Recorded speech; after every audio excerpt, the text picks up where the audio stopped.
Coucou les jardiniers! Hello les jardinières! Vous connaissez Rustica l'hebdo? Rustica le site internet? Eh bien maintenant, écoutez Rustica! Avec ses nouvelles séries de podcasts. Bonjour à toutes et à tous. Je suis très heureuse de vous retrouver pour ce rendez-vous de jardinage avec la rédaction de Rustica et ce nouvel épisode de la rubrique Affaires au jardin. Avec la Toussaint, les pots de chrysanthèmes ont été nombreux dans les cimetières. Une fois défleuris, terminez les pots jetés à la poubelle. Halte au gaspillage. Comment faire pour ressusciter ces belles marguerites d'automne à petits ou gros pompons aux couleurs chaudes? Comment les conserver le plus longtemps possible? Rustica vous dit tout. Petit tour en arrière pour comprendre comment le chrysanthème est devenu la fleur symbolique des morts en France. Cela remonte à la Première Guerre mondiale. Le gouvernement ordonna que toutes les tombes soient fleuries à l'occasion du premier anniversaire de l'armistice, soit le 11 novembre 1919.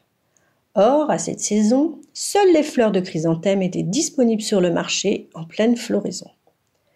Depuis ce temps, cette habitude de fleurir les tombes a glissé au 1er novembre et le chrysanthème est devenu incontournable pour la Toussaint. On se demande parfois si on peut récupérer les chrysanthèmes de la Toussaint pour les replanter au jardin. Eh bien, c'est possible en prenant quelques précautions car ces plantes vivaces sortent tout juste de serre et sont confrontées à de gros chocs thermiques une fois déposées au cimetière.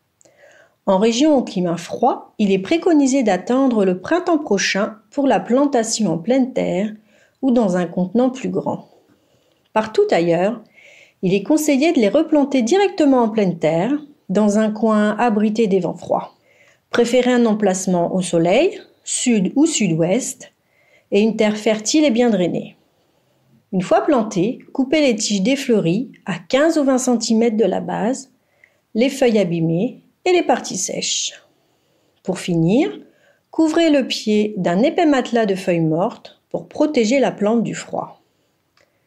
Si vous souhaitez replanter plusieurs pieds de chrysanthème, espacez-les de 40 à 80 cm suivant les variétés. Dès le printemps, pincez les tiges régulièrement afin qu'elles se ramifient et que la plante conserve sa silhouette boule. Le chrysanthème gardera ainsi son port compact. Régulièrement, les lecteurs se demandent si les chrysanthèmes peuvent être conservés en pot après la Toussaint. C'est tout à fait possible de mettre les pots de chrysanthèmes des fleuristes à l'abri du gel, dans un garage, une serre froide ou un abri de jardin, un endroit aéré, non chauffé et lumineux. Coupez les inflorescences fanées et les tiges abîmées.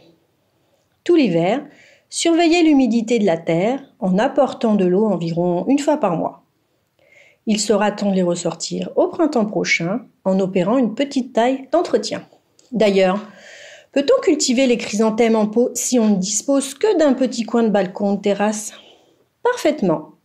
Ils peuvent apporter couleur et luminosité sur un balcon ou une terrasse. Il faut simplement s'assurer que le pot ou le bac soit assez grand et percé dans le fond. Pour l'exposition, ce sera au soleil de préférence. Choisissez un terreau de type géranium et déposez un engrais à libération lente. D'avril à octobre, le terreau devra rester humide. Pour cela, surveillez attentivement les arrosages tout au long de l'année et protégez les pots avec un voile d'hivernage en hiver. Autre point important, attention si vous voyez apparaître un duvet blanchâtre sur le feuillage des chrysanthèmes des fleuristes. Ce n'est pas normal et il faut même s'en inquiéter. Il s'agit sûrement d'oïdium, une maladie causée par des champignons microscopiques. On observe alors un feutrage blanchâtre sur la plante, aussi bien sur les feuilles que sur les tiges.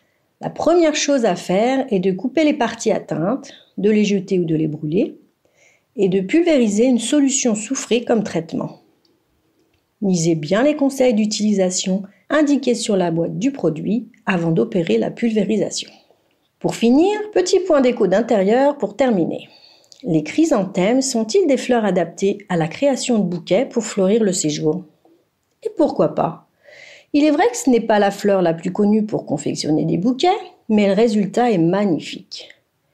Le chrysanthème n'est pas que la fleur symbole en hommage à la fête des morts.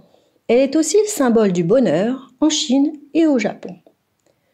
Ne vous en privez pas en bouquet, car les tiges de chrysanthème durent longtemps en vase. Jouez avec les formes des fleurs et les couleurs pour fleurir un séjour ou bien une salle à manger. Vous voici maintenant prêts à conserver les chrysanthèmes de la Toussaint, ces incontournables de l'automne qui apportent de la couleur tant au jardin que sur un balcon ou une terrasse. Merci de m'avoir suivi et à très bientôt pour un nouvel épisode de Affaires au jardin sur rustica.fr.